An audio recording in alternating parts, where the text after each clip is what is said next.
Hello, I'm Eve. And I'm Captain Jean-Luc Picard. No, you're not. What? He's bald, I'm pretty sure. No, I'm not bald. Why? Oh, no. You know, don't worry about it. Jean-Luc Picard and Eve here are going to be having another Doctor Who discussion today.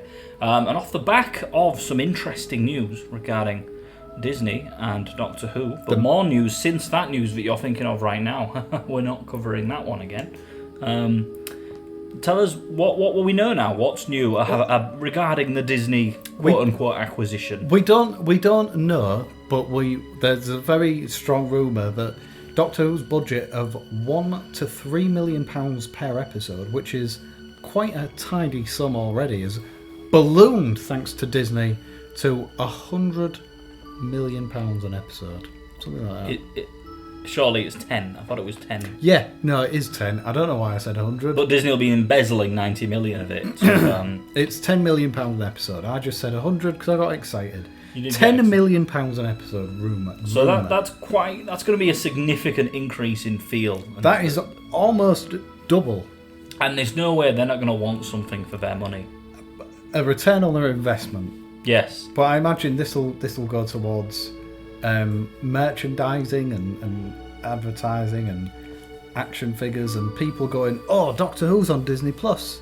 I bet it's really good again. Are you not worried that our good friend Russell T Davies is going to quit in about a year due to quote-unquote creative differences? Something that often happens when a large corporation strong-arms their way into being something to do with the production of a show. Me, personally, my major concern is that Disney likes to keep its sort of pro-gay people, LGBTQ plus scenes to a 5-second editable scene.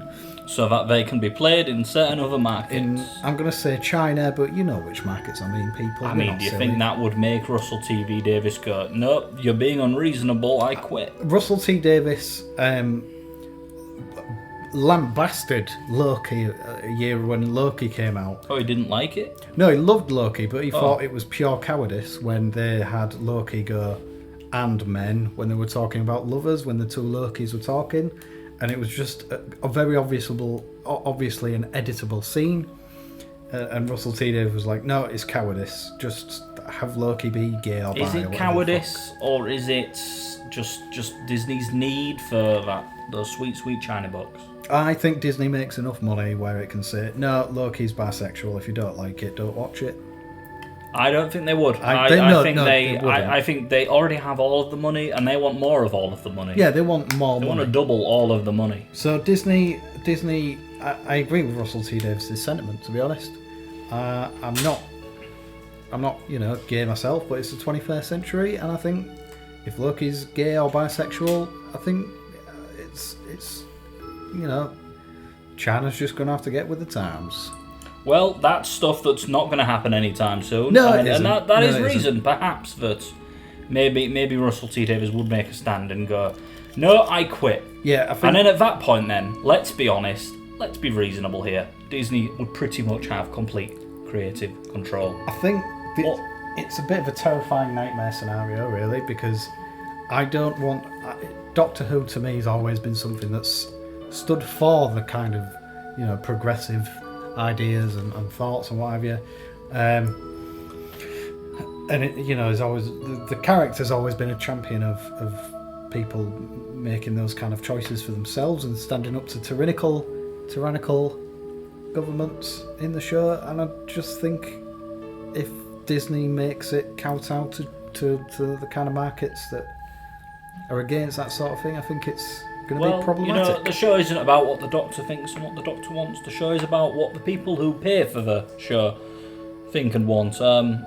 This is quite negative, Jean-Luc Picard. Let's spin it back to something a bit more positive. You know what? You want positivity? Bring Dan back. Bring Dan back. If only. But you're doing the show in their stead. Yes, I am. Yeah. Because sadly they cannot be with us today. Because of the murder. Yes, because of the murders.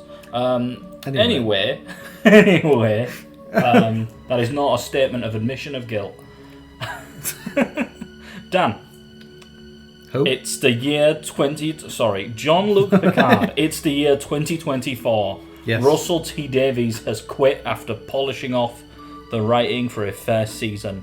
And now, in this, the apocalypse has had an apocalypse. It's the end times, the dark universe, and Disney now has complete creative control. What should Disney do with that, Dan? Right. They should install a Kevin Feige as in charge of Doctor Who. Doctor Who should have its own Kevin Feige, and there should be a 4-year plan in place. Oh, this is very much like something the CCCP could approve of. But okay, for those who don't know, Kevin Feige, the current quote-unquote showrunner of the quote-unquote Marvel quote-unquote. He's the guy that's linking all the Marvel properties together and saying, yeah, sure, you can make your own Eternal show, just make it kind of link back to this story, please. Yeah, they should have that. There should be a 4-year plan in place So like a showrunner, but a bit more, because they're in charge of not just one show. A franchise runner. A franchise runner, excellent. A franchiseman. A franchiseman, a woman. A franchise person. Something. There should be a chief. One chief. Should they be democratically elected, or should Disney just choose someone? Appoint someone. And appoint someone who knows what the hell they're doing. The main series needs to be the big... Like it's the Doctor in the TARDIS with a companion, needs to be the main fucking thing, and then the spin-offs. So there will be spin-offs in this dark timeline. Doctor Who is a sheet of glass. The main series should be the initial crack with a hammer or someone's head or whatever the fuck, and all the different splinters, all the different cobwebs, they should be linked in some way to the main series of Doctor Who, and you can have cameos. Oh, it's the guy that we spun off. Oh, they're back in the series for an episode or whatever.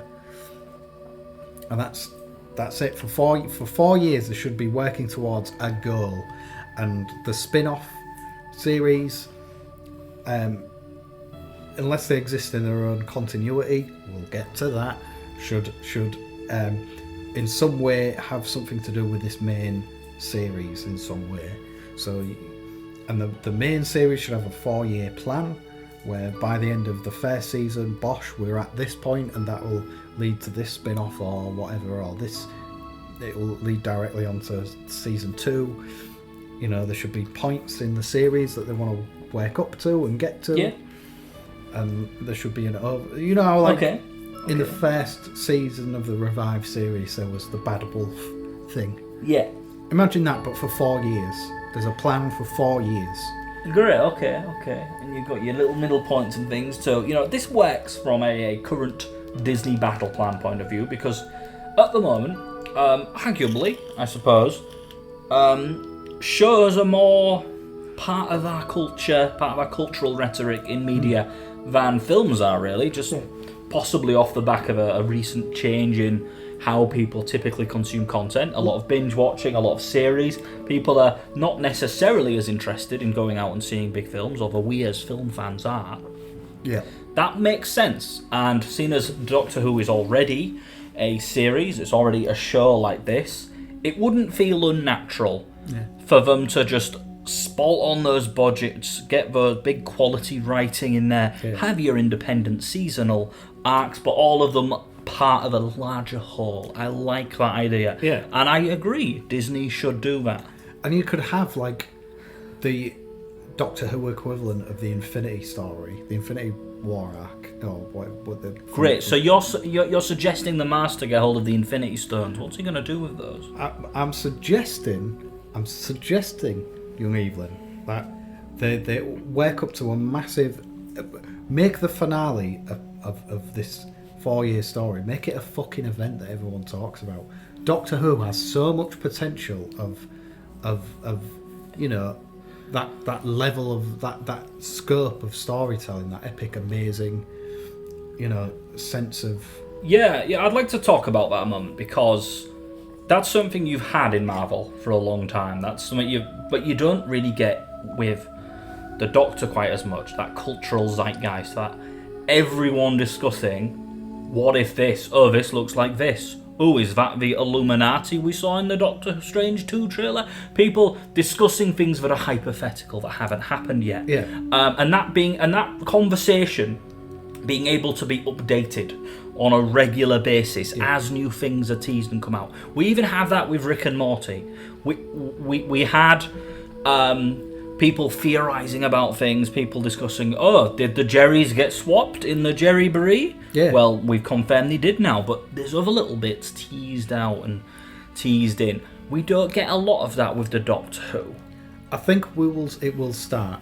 I think Russell T Davies is a smart writer, right? Okay. He might stick around. I think we don't know how forceful Disney's hand is going to be. Don't kid yourself. If you think it's not if Disney are putting this kind of budget into the show, they will absolutely have some level of creative control. Yeah, Russell T Davies knows what he's doing. He's been doing it for a long time, and maybe you think that Disney are happy to leave the Brits to it, but Disney are Disney, and they will win that arm wrestle every time. Yeah.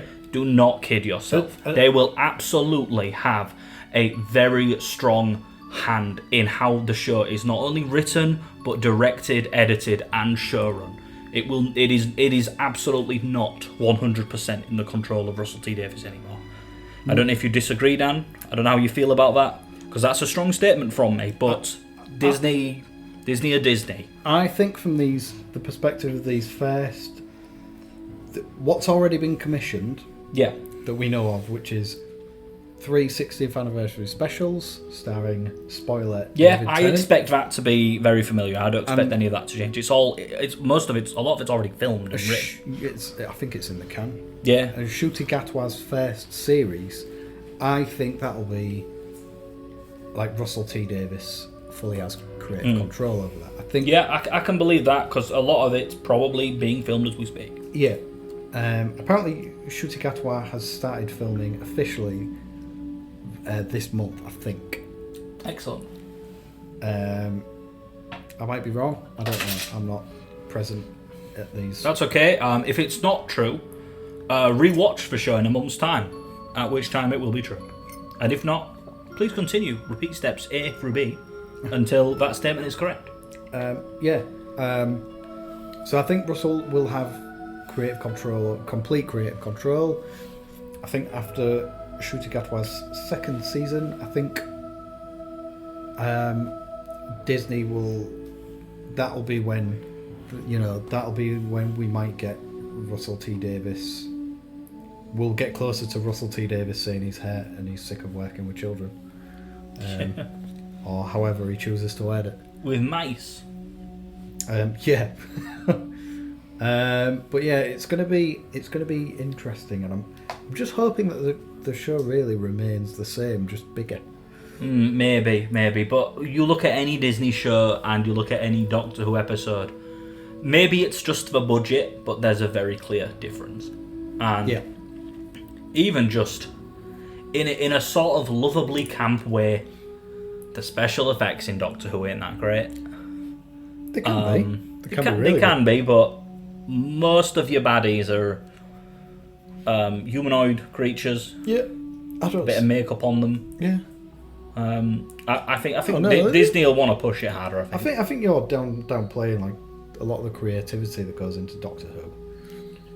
Yeah, I mean, They use prosthetics and real effects more than. Look at a creature like the Ood. Sure, it's just like the Ood. They're not, even though the only makeup part is the head. Yeah. It doesn't just look like a guy wearing a mask. It does look like something that has a different face. Yeah. Look at the Silurians. They look like someone has painted some scales on a person. They were a bad redesign, I think. They wanted to make the faces more relatable for the story they were telling, but I don't think it worked so much. The Silurians. The Cybermen are always great. I wish they didn't just look like robots. I wish they were more not like the Borg, but like the Borg. You know, more. They just look like robots when they should be more organic in a way.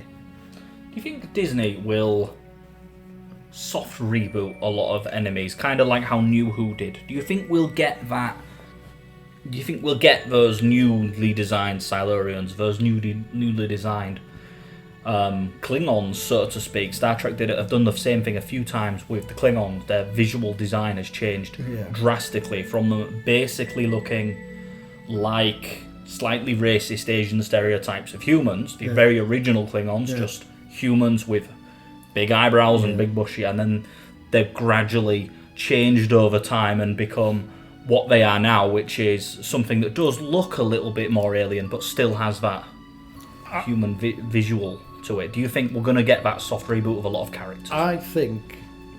Is this new Who? Is this the third generation of the show? I think the 60th anniversary specials, because the state the universe and history was left in the wake of...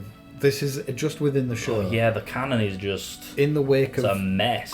Chris Chibnall's occupation of Doctor Who. It's never been great, to be clear. There's always been logical inconsistencies and paradoxes, but you suspend your disbelief because it's an interesting show, and you've got to let the writers and showrunners tell the story they want to tell. But by this point, and certainly after that recent occupation, now that they're free... didn't do anything to resolve any of the things that he brought up, which is annoying and infuriating. I think the 60th anniversaries will be a soft key reboot of the inner workings of the show, i.e.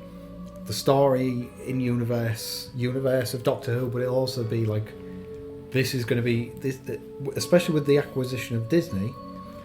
Again, to be clear, we're calling it an acquisition. It's not technically an acquisition. It's it's distribution rights in the US officially on the table. That's your soft approach to it. But with the injection of budgeting into the show, it is going to be more than that. Yeah, definitely. And I would not ever believe anyone for a second otherwise. With this Disney deal, let's just call it a deal. We'll call it the Disney deal, because there's more to it than can we please be the only people in the US. Russell was sat there with his lasagna. The mouse came in with a big bag full of money. I think it's going to be a soft reboot of Doctor Who. Okay. As we know it. That must feel real bad on a personal level, if you care, for Chibnall watching as his ideas are written out of the show. I don't think he'll care. I reckon. He's got his lasagna and a sack of money. He's got his lasagna and everything. Yeah. So yeah, I think Chibnall's he's bollocks Doctor Who both on a meta level and on a fictional level. Just because perhaps everyone's not fully up to speed with things. I myself started watching less and less Doctor Who as Doctor Who came down. Yes, during the Matt Smith and Peter Capaldi eras, I stopped being an everyday watcher and started being an occasional watcher. A Doctor Who enjoyer. A Doctor Who enjoyer, yes. Stop being a fan, started being an enjoyer.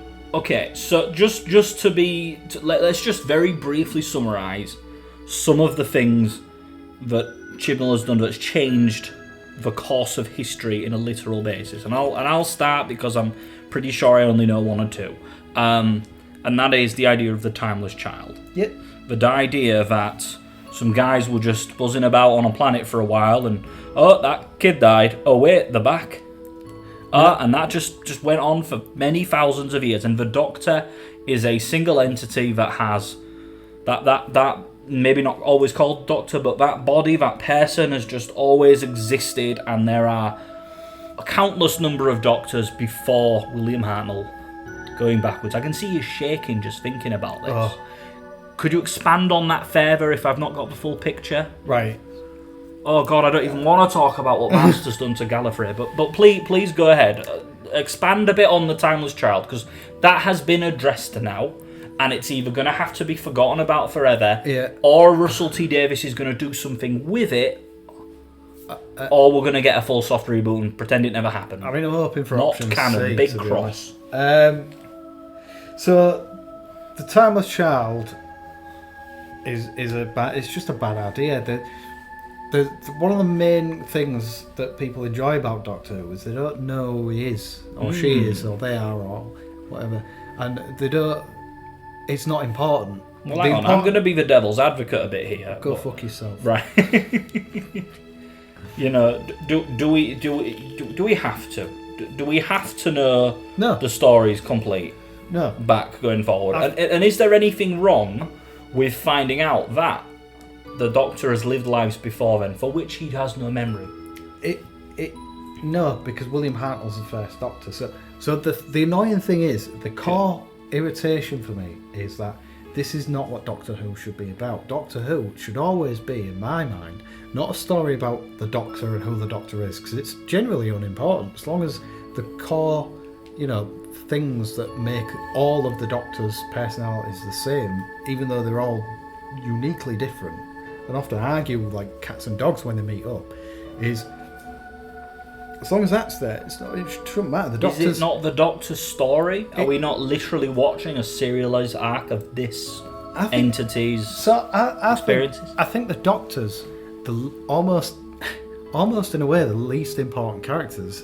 The story really, in my mind, should be really a companion story. The Doctor goes through changes, gradually over years. I mean, that's not entirely unfair. It's humanity's story as well, because it's very much focused around ourselves here. Yeah, and the Doctor's basically just the fucking. They're no different to the Lone Ranger.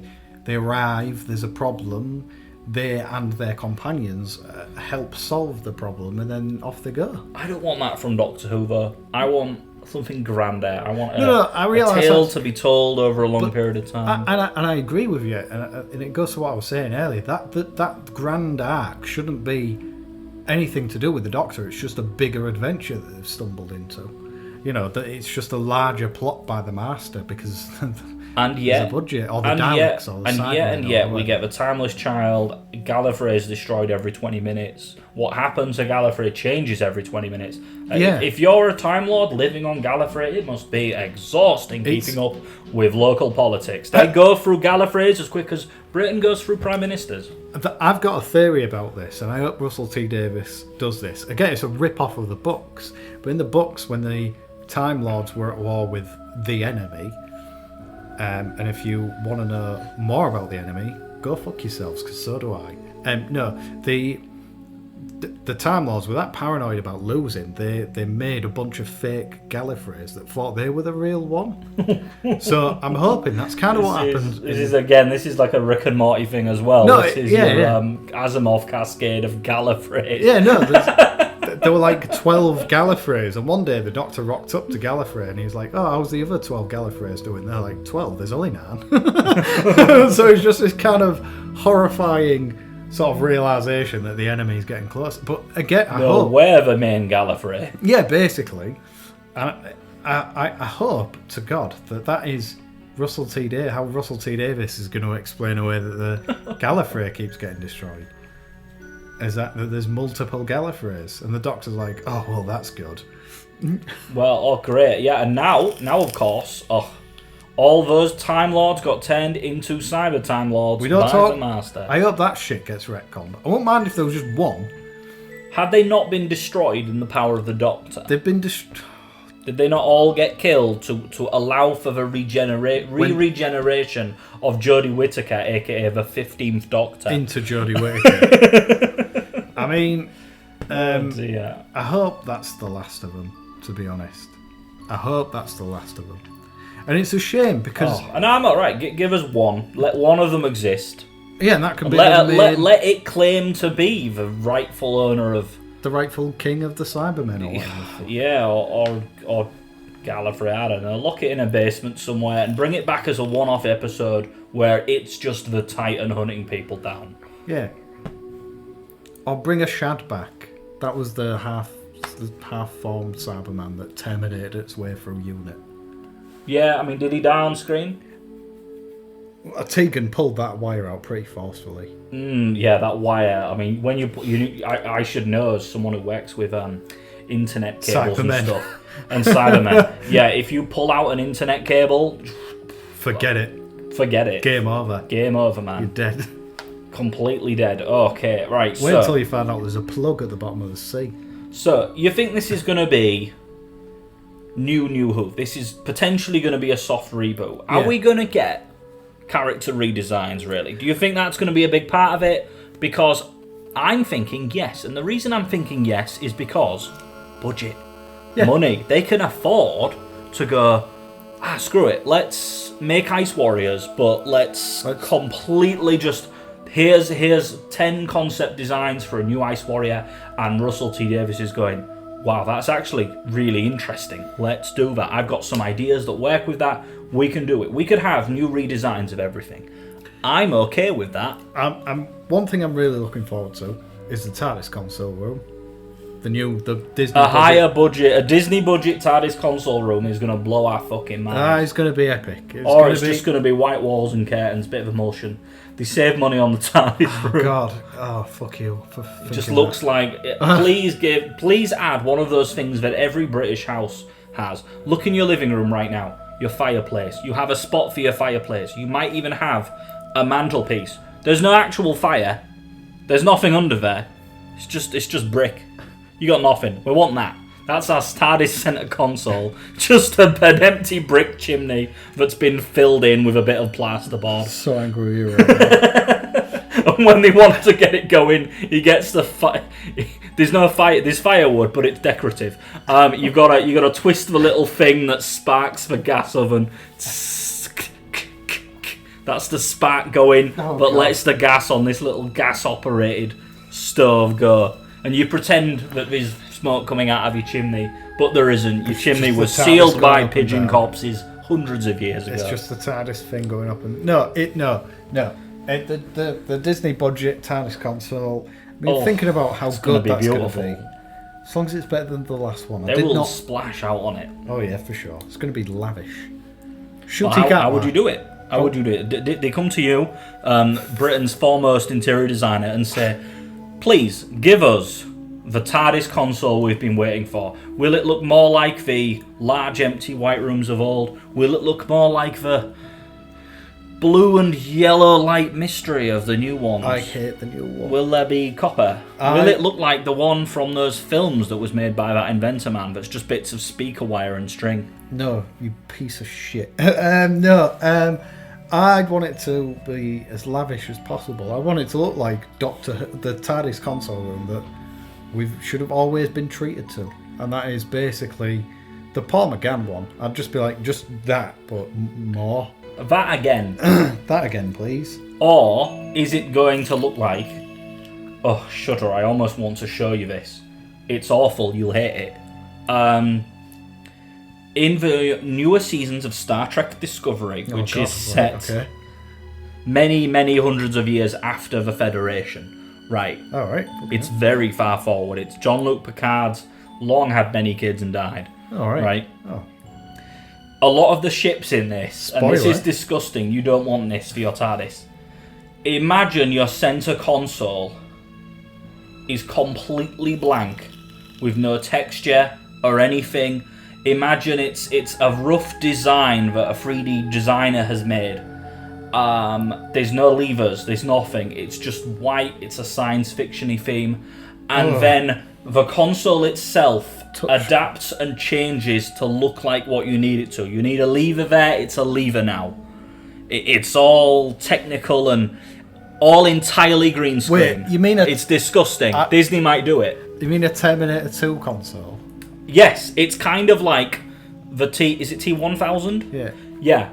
That is something we've seen in sci-fi quite a bit. People like to go, ooh, I'm going to flex my CGI muscles here. And you're going to have the Doctor and the Companion doing nothing with their hands in front of them. No. And this TARDIS console is going to move around them. No. It's new, it's bold, it's disgusting and I hate it, but we're in the darkest timeline, Dan. No. It could happen, I'm sorry. It's got to be a physical prop. It's got to be a physical It does, prop. and I think Doctor Who needs that. But I really hope we're talking about what we want Disney to do, not what makes us want to throw up. Christ, but I can imagine that. No, give us something with cranks, levers. I want it to be old tech. I want it to look like the Doctor's fucking made it himself. I want to see bits of shit. You know those old timey radios? Yeah. Now on the BBC, like I want to see earlier than mid-century tech. I want to see early. Steampunk. I want wood. You want a steampunk TARDIS? Just say it, Eve. Say it. You know what? Yeah. Yeah. Go for it. I want steam in the TARDIS. I want brass pipes. Right. I want the center console to look like a damn church organ. Nice. Right, but round. I An upside down brass steampunk chandelier. Yeah, I can. But add your lights. And now that we've got a BBC budget, a Disney budget, we can afford more than just blue lights. We can have different coloured lights up and down it, and even still in the centre, something transparent, crystalline, and raw that contrasts the rest of the colour. The brass. It needs to emit its light. It needs to be going up and down in that oh so sexy way that TARDIS consoles do. So sexy. In and out. That's what we need, right? That's what I want. I want the steampunk crystal, and just. You might think, oh, that doesn't sound super high budget. No, just if it's more pipes. Just more pipes. Spend so much money on pipes. Pipes. That's what I want. I want our high budget TARDIS to be all practical effects, actual chess pieces, running steam. I want there to be like the underside of the Snowpiercer, full of tiny little children repairing little cogs and things. TARDIS cogs. Give us big cogs. I want to see cogs. That's cool. I want to hear ticking. That would be an interesting thing, because there's something that's very important is sound design in shows like this. And something that Lost did this a bit, Heroes did it really well. Different characters had different sound design to them. So when, for example, in Heroes, Sylar was present, he had his own sort of theme. It was somewhat ethereal, but it had ticking in it as well. It had a little clock thing. I want that in our TARDIS. Yeah. I want our TARDIS to just feel like its own world, different from any alien world we could go to, different from anything we'd see on Gallifrey. I wanna hear ticking, and exactly one cuckoo clock. Just one cuckoo clock that can be used for comic effect, if you like, or just the one little, because weird little piece of contrast. Something's going wrong.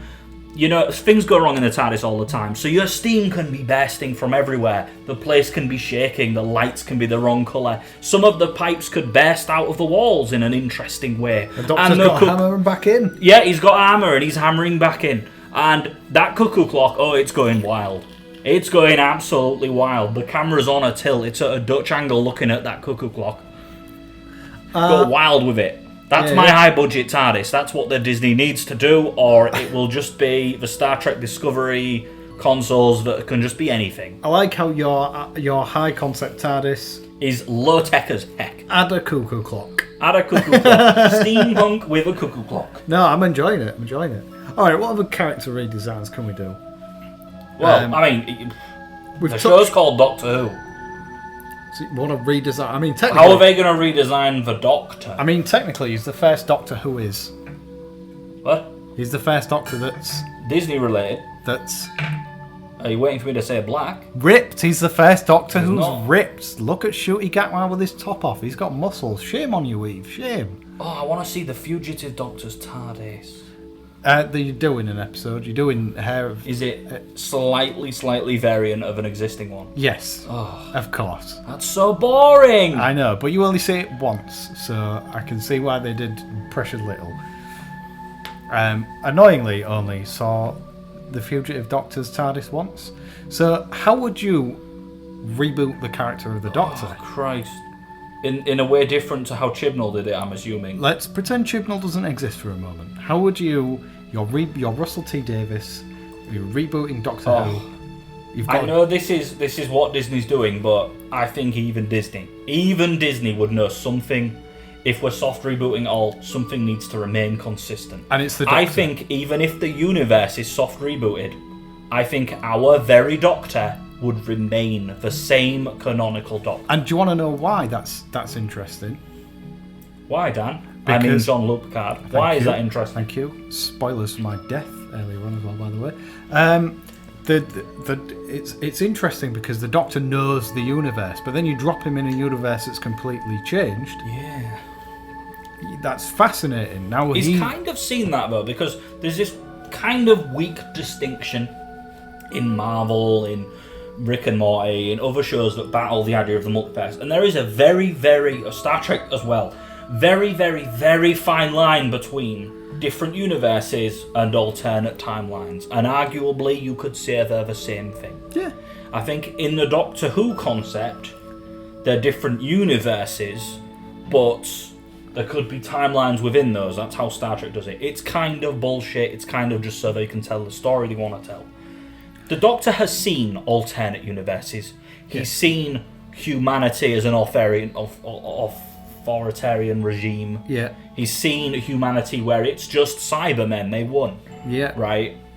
He's seen humanity at the end of the universe where they're just kind of floating about, doing their own humanity thing. So he's seen that and corrected for that, presumably. The interesting thing for me as well is that unless Russell steals from the books again and does this multiple Gallifrey story thing, the Time Lords are legit not there anymore. So particularly in the books, the function of the Time Lords was to make sure history ran its course. There's going to be a lot of crossovers with Marvel lately, even though this came first. That is kind of what the Time Variance Authority do. Yeah, they are quote unquote in charge of quote unquote time. So they had their version of history, version of history that was the correct one. Yes. The Time Lords aren't there anymore. I would like them to do a story where a powerful entity or race goes, well, we're going to put our version of history out. And the Doctor, we're in charge now. And not only has to preserve history, but also interrogate why, were the Time Lords correct? Yeah. Because that's in a sense, all of the Doctor's villains are, a lot of them are just different variants of fascism. And the Doctor being just fighting against that.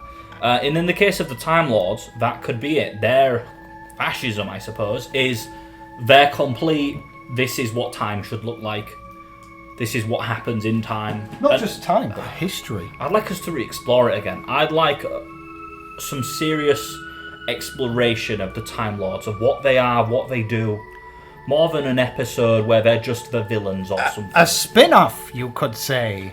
Which crikey. drags us back to back to what we was originally talking about, is what would happen, what sort of spin-offs we'd get from Doctor Who. Okay. I think that's an excellent one. That's an excellent time to sort of jump off, I suppose. We're going to get our redesigns, whatever we do, or not. It doesn't matter. And I suppose talking about a redesign isn't a great idea because it's going to be the same thing. Generally, they're just going to look different. Probably better. But spin-offs, oh boy, are we definitely getting spin-offs? Are we definitely getting a man on a stage stood facing a camera with a black screen behind him that has the logos for 5 or 6 different Doctor Who properties that are coming? Yeah. You know it's happening. Yeah. Don't be silly. Of course it's happening.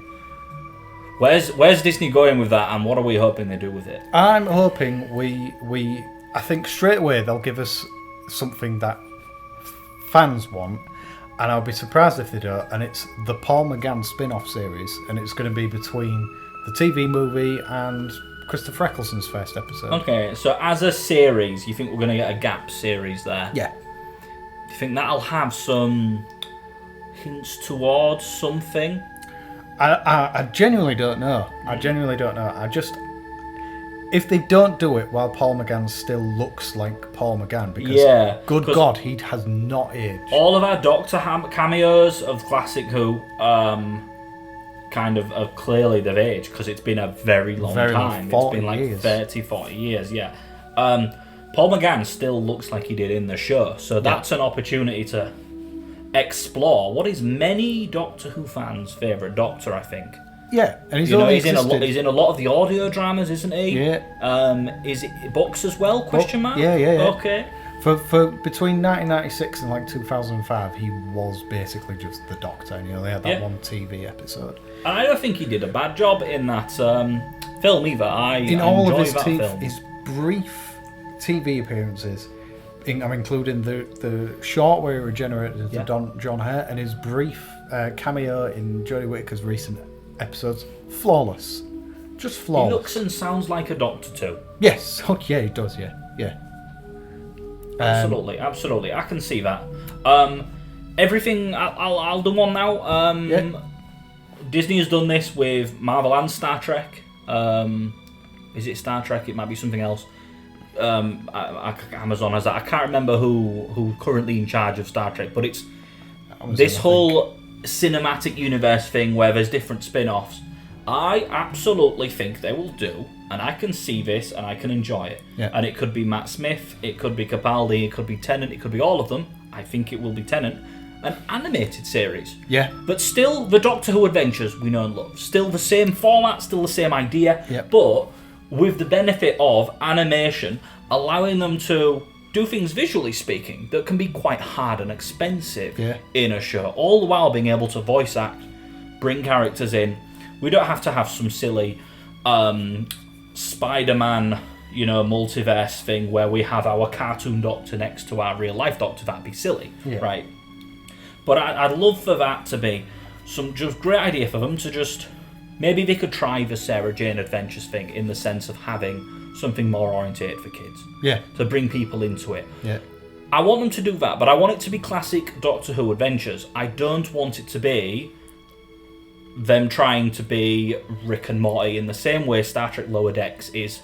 While it's fun, I enjoy the show, great for fan service too, it's kind of, we're trying to do our own little Rick and Morty thing. I think what they might do is animate the audio adventures. Ooh, so interesting. They'll be like, right... I think they'd recut them too to make it... Yeah. Because the thing about audio adventures is they're made in a certain way with the audio in mind. I don't think they'd be able to just animate and cut over it. I think they'd have to re-record everything. I don't think they'd re-record everything. I think they'd re-record a lot, but I think they'd basically just adapt them. Adapt the ideas and the Big Finish audios. I think we'll get that. Yeah, and that'd be fun. And I'd love to see, without it being some spectacular anniversary event, I'd like us to see, some older Doctors playing some parts again. You could, with it being animated, it doesn't matter that whoever is, Sylvester McCoy's a lot older now. You could absolutely bring him in and just him still be his younger self. I think what they might do is they might do they'll release it like they did with the book. So you'll have a season of Ncuti Gatwa and then an animated season of or a few episodes of Paul McGann as the Doctor, but animated, or Sylvester McCoy but animated, and a Scooby-Doo crossover. And a Scooby-Doo crossover, why not? It was the Master all along. Who saw that coming? Another spin-off idea, I think, is Go on. Something set on Gallifrey before it was destroyed. Comedy sitcom with a laugh track. Oh my god. Oh, so Pendrack in the middle. Oh, you know what? In all seriousness, spin-offs here, different things, and leading up to a point. Leading up to an interesting point, a grand idea. Why not the Time War? Why not have this series itself be something interesting happening set with the Time Lords, not involving the Doctor? Yeah. We're going to have our high sci-fi concepts. We're going to have other people with TARDISes. TARDISes. Question mark. Yeah. Okay. What? So we can still have that format, that ability to hop around, but from the context of people that might have different motivations. And I'd like this to build up to, it's something very grand that I don't think has been covered exponentially or very well or at all in television series. No. And that is build up to a straight up full-blown Time War. I think in our imagined Doctor Who expanded universe, all of the classic episodes, well, not all of them, but some of them will have clues about the time. We know as audience Yeah, members. we have clues, you know. So it's going to be this inverse build-up, really, which is quite interesting, because we already know where it ends up. We already know that it ends with the Daleks and the Time Lords having a big, massive war. But the characters don't. Do television-only viewers know that? Do the mainstream public know that? I think so. What do they know about the Time War? Because you told me about the Time Lords sending the Doctor back in time to kill the Daleks or something like that, and I don't think the common public know that. I don't think that's common knowledge. I think that's Tebernerd knowledge. I think you could get away with hinting at it, or do stories that like do a spin-off where the Daleks discover that the Time Lords did that and was like, well, what the fuck are we going to do about it? You know, and you know the sort of the building blocks, the steps. What do you think the Daleks would freaking do about it? But I suppose for them it would become a technological arms race. Yeah. And then we get that thing that makes the Time War very interesting, and it's in the goddamn name. And then this is where we cut over to that lovely Rowan Atkinson episode of Doctor Who, where, well, I went back in time and bribed the architect so that there's a trapdoor right where you're standing. Well, as it happens, I went further back in time and gave the architect a bigger bribe. Well, it's going to be time travel trying to overlap and undermine other time travel in a very confusing but you could be so interesting way. You know, very very much more serious way than that as well. But what I would like to see as well is a series about a Time Lord on Gallifrey. You know, as the Time War's sort of starting to be this technological Cold War, to it's starting to heat up a little bit, because in one of the books or some piece of spin-off material, there's a Time Lord's like, well, normally when someone's threatening Gallifrey, what we do is there's a planet where they put all their troops on. We take that planet out of history and they sort of back down. They're because all their troops just disappeared. The planet they were on just didn't exist anymore, and it never did. And they just go, well, we can't deal with that. We can't fight that. Whereas with the Daleks, you do that, and there's just more Daleks. They're not fazed by the kind of warfare that the Time I think Lords for the usually employ. Daleks, it's on a different scale, not quite a 40k scale. Oh, don't underestimate the Daleks there, Eve. But the Daleks would handle themselves quite well in Warhammer 40k. That is very much the concern, I suppose, for the Time Lords. And I suppose if I was doing a Time Lord v Daleks plus other factions Time War, I would generally want that to focus around relatively few Time Lords. Not like a whole civilization, billions of them, whatever. I think it would be very much a case of a fewer, smaller group using their intellect and creativity, something the Daleks lack, against the Daleks just being able to throw everything and just try and brute force it. Yeah. Fuck it, we're gonna teleport a Dalek to every single year in humanity's history, and we're just going to have them try and hunt down any Time Lords or this and that. It's going to have to somehow be brought into the human realm, and I don't know how they're going to do that, but I could see Earth being a proxy battleground for the Time War, whereas Gallifrey and Skaro are where the war's happening. I can see them trying to do things to get control of Earth's history in a way that maybe undermines the Doctor and gives them an edge, because the Doctor is a key figure in the time. I'd also want it to be about a Time Lord who's just... As well, you've got to imagine Gallifrey as just... Imagine a planet of art and universities that do have these terrifying capabilities, but then they've been dragged into a basically trench warfare with an implacable foe that doesn't care about you at all and just wants to kill you. I want it to be about a Time Lord who's like fucking, I don't know, Peltrock, the fucking technician on level 4, who's basically every day of their life is the same, just going about their Time Lord business, and suddenly they've been given a fucking laser rifle and saying, go kill Daleks, please. While we try and figure out what we're doing with the TARDISes. Also, you're one of the few people who can repair this model of TARDIS, which could maybe be our base of operations. Maybe our base of break, because I'd like to see it be a little bit of guerrilla warfare from the Time Lords. Oh yeah. I'd like it to be. How can we? Here's our TARDIS crew. We could have a crew for the TARDIS, a proper crew for the first time, and it not be done. Just companions guessing. you, Bradley Walsh, you look after that one lever. You pull it after I pull this lever. No sooner, no later.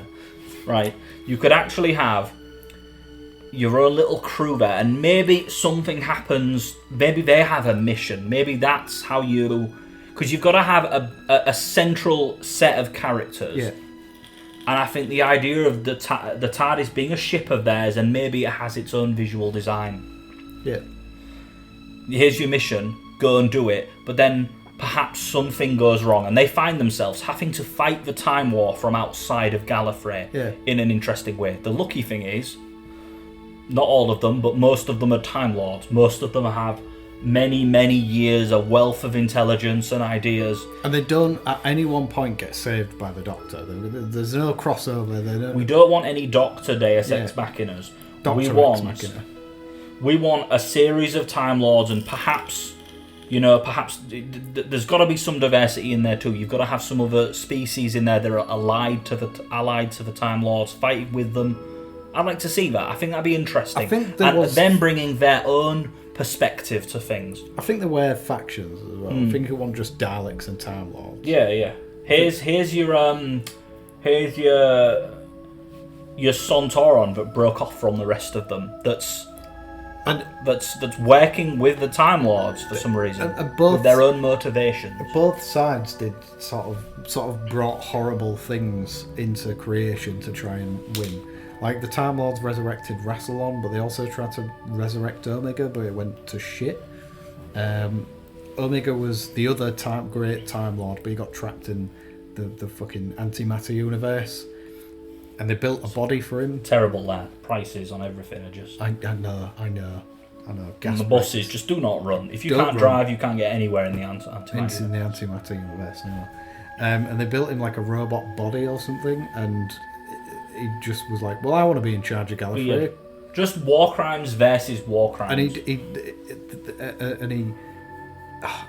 he brought into being a load of creatures that didn't actually exist, a lot of potential creatures that were just living nightmares.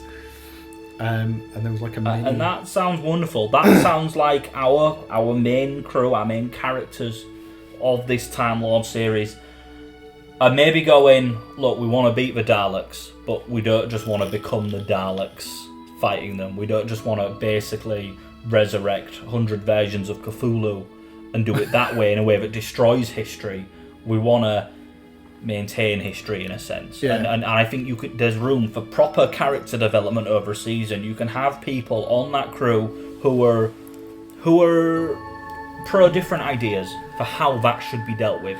There could be people on there that have always felt, now the Daleks killed my family, or listen this, we need to just absolutely eradicate all of them no matter the cost. There can be people that want to do it in the good way, in the way that doesn't involve as much murder. I don't know how you do that in this Dalek thing called sympathizer. war. That would be a very real bad insult towards that person. But you get where they're coming from. There could be a Dalek sympathizer, not one who's like, oh, the Daleks should win. Just like, well, if we just give them a little bit of power, appeasement, a Dalek appeaser. Yeah. Don't get Eve on a rant about about permitting just a little bit of fascism. Just a little bit of fascism, and then they can give them a little bit of power. We'll give them Australia. Oh dear. And Wales. Okay, fine. You can have Ireland too. And before you know it, it's just Scarrow 2. 2.0. Scarrow 2.0. But yeah, there's. This is just me and you spitballing for an hour. We've not really written anything down or anything. It's pointless. We don't have any actual power. But we've got a Time Lord series. We've got an animated series. You know, we've got a Paul McGann series, and we've got our main show doing its main business. Yeah. Perhaps we'll have films too, proper cinematically released. I think we will. Business like that. And who knows? Perhaps we'll even have video games. I think we will as well. What type of microtransactions do you think will be in them? I think we should save the video Will it be a card battler? I think we should save the video game discussion for another episode, Eve. I think because you and I being, gamers, yes. but on different levels. You'll play anything. I play the same 4 games, but boy, do I play them! Oh yes. Well, perhaps we'll talk about Fallout New Vegas. Oh, I'd love to. We'll talk about the Raid Shadow Legends clone that will get created. It will. Makes me sad, but it probably will. Sad, but it probably will. They've already done that to XCOM. You know how I love XCOM. Oh. They've recently released a new mobile game for XCOM. This makes me sad. Bearing in mind the mobiles have just had ports of the full-blown games, we now have a game that is literally exactly what Raid Shadow Legend is, with a very lazily put on I've pressed the XCOM skin. It's disgusting. I hate it. Let's talk about video games soon. Yep, we can do that on the next episode. Perhaps we will, or perhaps instead we'll talk about Chibnall coming back, because who knows what news might happen in the next week. After all, we are in the darkest timeline, isn't that right, John Luke? We've engaged the Borg. Just quickly, I was talking to my cousin the other day, and she said a good idea for a spin-off would be the Doctor's daughter, Jenny, because we never saw her again, even though Stephen Moffat said, I want you to keep this character alive because I'm going to use her for a spin-off, and then just didn't. Oh, interesting. So there's precedent. Perhaps we should do some research. Research, Batman. Research. So yeah, I think they can do. Fun fact about the Doctor's daughter, Jenny, played by Georgia Moffat, the real-life daughter of Peter Davidson, the 5th Doctor, played the daughter of the 10th Doctor, David Tennant, and then married David Tennant. I'm not sure if there's a word for what kind of cess that is. We'll come up with it. What ideas do you have for future episodes from us? And what do you think Disney's going to do to ruin Doctor Who? Give us your ideas for spin-offs, because I love other people's ideas, genuinely. Other people's ideas for spin-offs are usually fantastic and so wonderfully creative. They are creative juices. Let us milk you. Let us milk you for creative juices. So that we can have a long-form discussion about exactly how we do certain things. How would a 4-series arc go, for example? Or how would you bring Faction Paradox to the TV? What do you want us to talk about? And by that I mean, what do you want Dan to talk about? And I'll ask silly questions. I totally don't have a document upstairs on my laptop that details what my 4-season plan would look like. Wink. No, we're not going to let you indulge on that. We're gonna make you talk about the Faction Paradox for 5 hours. I will do that one day. Talk about Faction Paradox, specifically honing in on Alien Bodies, the book. And I'll be here to make damn well sure it's interesting and doesn't resort to just complete mess. Just reading the book and talking about how good it is for 16 hours. Well, I'm Eve. I'm Jean-Luc Picard. And you've been our audience. Don't forget to like, share, and subscribe, and send us nudes. Please do that. Please send us nudes and do the subscribe. Because look at it this way: if there are 14 subscribers now, and you subscribe, what percentage have we increased by, Jean-Luc Picard? I don't know math that well. Tell us the answer. It's 12%. 12%.